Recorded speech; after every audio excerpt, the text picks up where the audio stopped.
Coding is like a puzzle. It doesn't matter you young, you old, you from United States of America, you're from Indonesia, you're from anywhere all over the world. This is like a puzzle, and this is it. But you have to be every day by day. We are checking this, and our curriculum team working on this. Network and connect. Go the extra mile with Alan and Eric.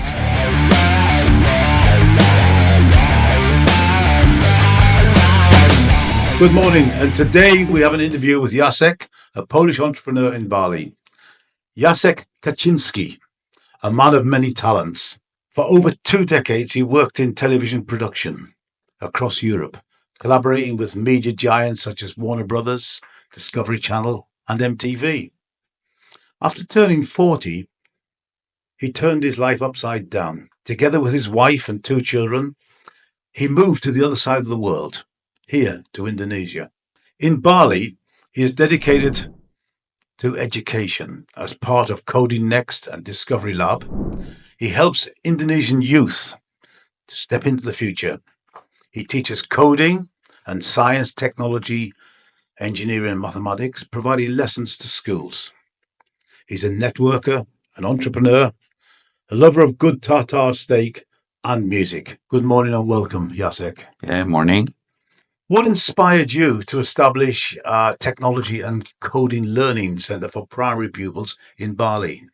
Okay, once again, morning or good evening. I don't know what time people just tune in to YouTube. What inspired me?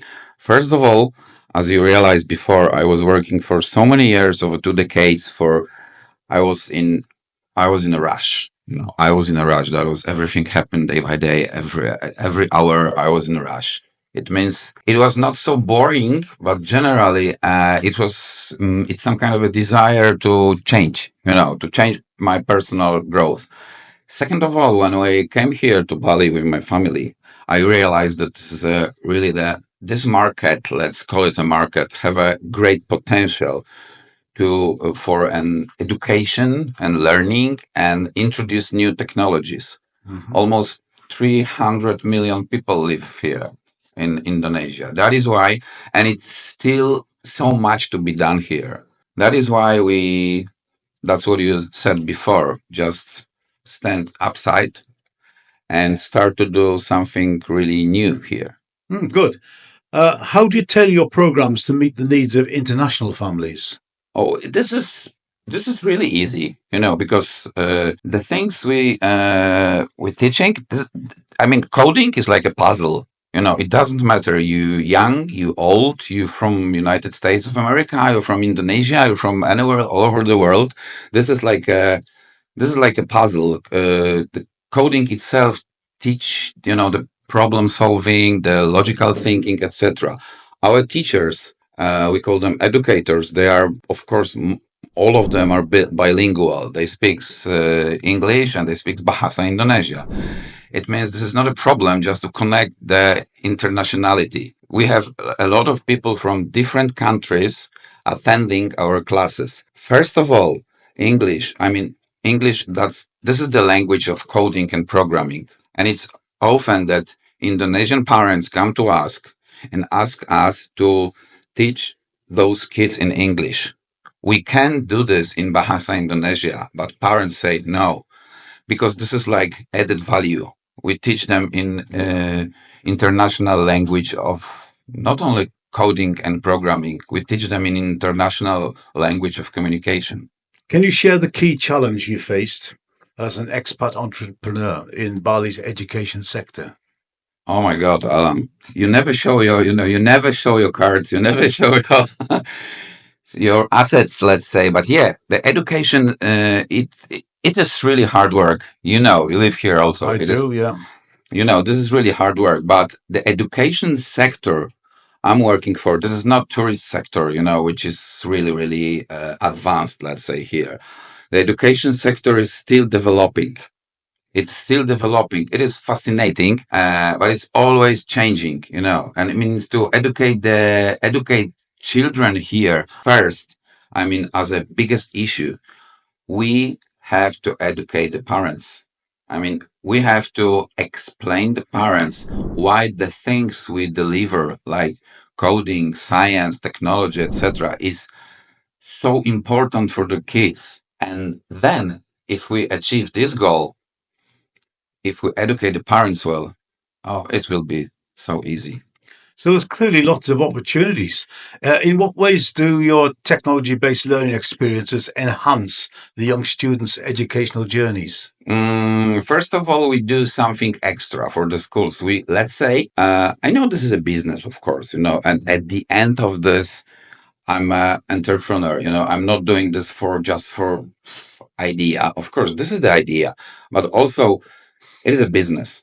But Mhm. on my point of view, we help to schools here. Yeah. It doesn't matter if they are international or if they are, national schools. We help because we give them some extra tools for the kids. I mean, for the students, because we deliver to them something new, something fresh, and something which is not boring. For some kids, it could be boring. Just go to the school and say, okay, today I have Yeah. mathematics, It needs to be geography. needs to be fun. Yeah, it needs to be fun. And Mhm. we found, I think, I hope, and I know that we find this special recipe, how to make it fun.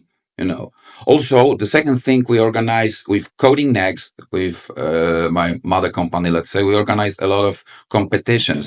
Every kid, it doesn't matter. He's Indonesian, he's English, he's, Czech Republic, etc.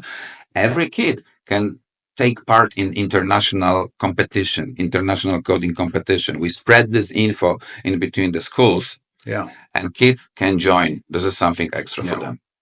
Good. Now, how do you stay abreast of the latest developments in educational technology to keep your curriculum relevant? Oh my God, that's one of the most important thing at the moment, and this is really the hardest one, to be honest, because of everything growing so fast. I mean, one day you have your phone, the next day your phone is your brain, the third day you Yeah. ask you just take your phone.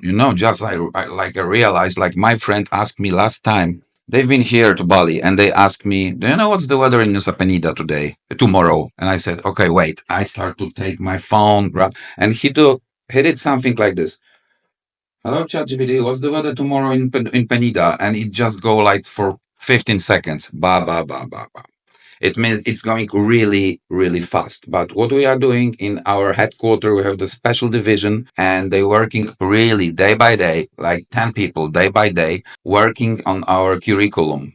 It means we are always updated. For example, the easiest example is when the whole world, the kids, all over the world, they play Roblox and they know they can earn money on Roblox. We teach the kids here how to create their own levels in Roblox. It means in the future, how they can earn money on this.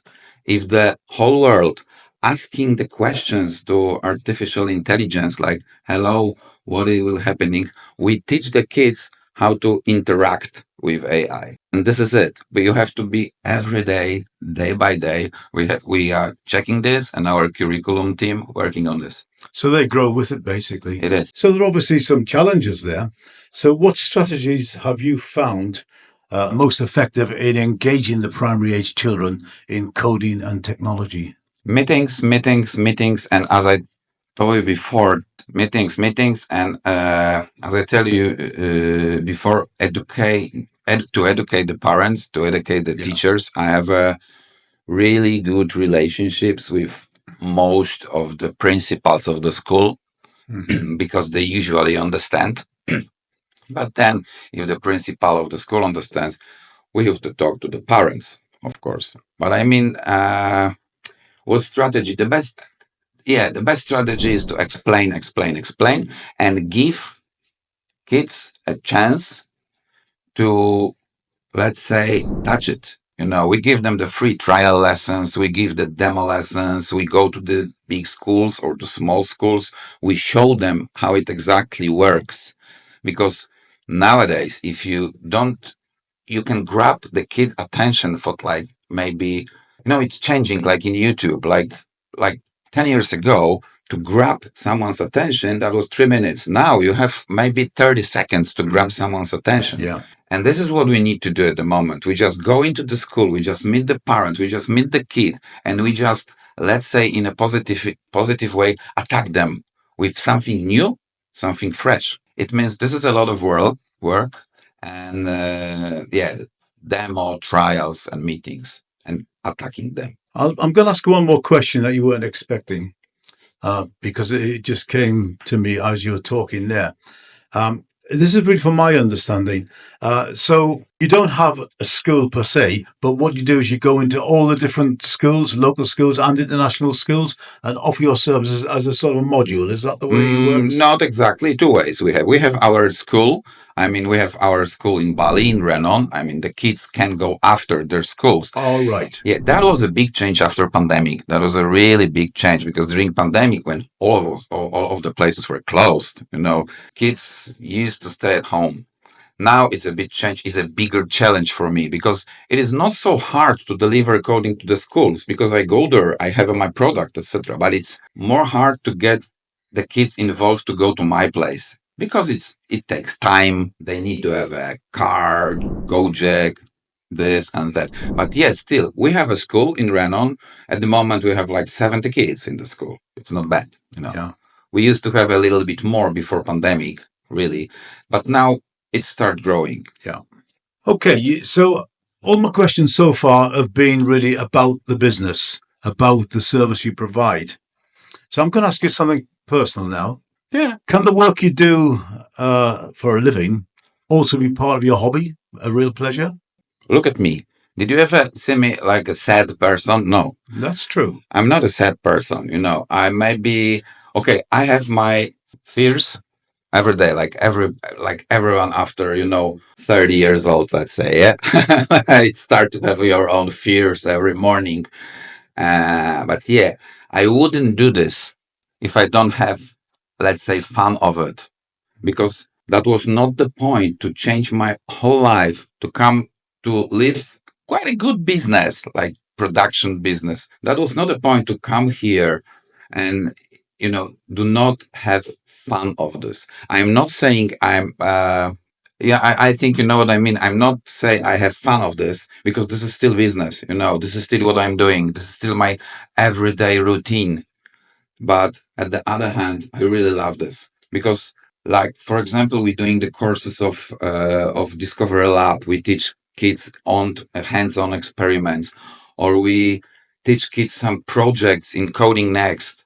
And after all, when you see the 6 years old kid giving the presentation to 10 parents of a different kids, and they give the presentation, and after all of these presentations, because we have every 20 classes we have some kind of a presentation of a project, the parents come to me and they say, oh really, he did it by himself? No way. And I said, yes, this is your kid. And this is the thing. This is because I'm doing this. Yasek, thank you very much for coming today. Thank you so much. I hope you've all found it really interesting. Please remember to like, to share. And if you've got any questions for us or for Yasek, please answer in the comments box below. Thank you and bye-bye for today.